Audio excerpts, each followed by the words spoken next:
Please.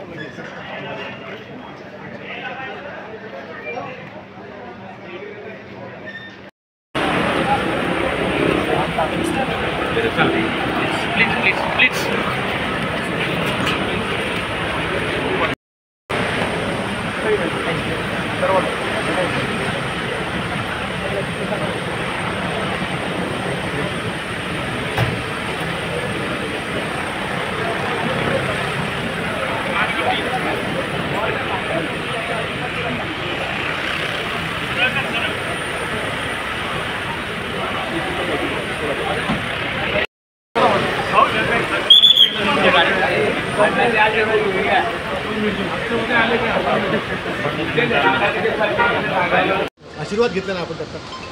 आमचे राष्ट्रीय अध्यक्ष जे.पी. नड्डा साहेब आता या ठिकाणी येत आहेत। योगायोगाने आज पवार साहेबांची या ठिकाणी भेट झाली आणि वडिलकीच्या नात्याने मी त्यांचा नमस्कार करणं माझं एक कर्तव्य आहे, त्याप्रमाणे त्यांना नमस्कार केला, त्यांनी आशीर्वाद दिला।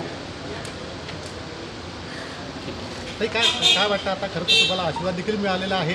एकीकडे खरं तर आपण बघतोय की महाविकास आघाडी विरुद्ध महायुती अशा संघर्ष असताना आता विरोधी नेते जे आहेत त्यांनी आपल्याला आशीर्वाद दिलेला आहे। राजकारणाच्या पलीकडे प्रत्येकाची नाती असतात आणि वडिलकीच्या नाते आम्ही जोपासलं पाहिजे, त्या निमित्ताने त्यांनी आशीर्वाद दिला आणि राहिलं निवडणुकीच्या पद्धतीने होत राहील।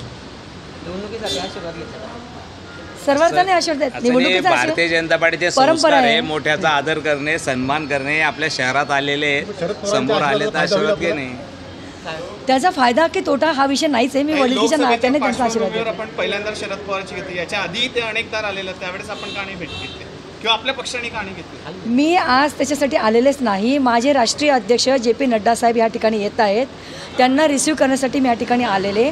हा योगायोगाने ते समोर आले, वडिलकीच्या नात्याने मी त्यांचा नमस्कार केला। शरद पवारांची भेट घेतली आपण?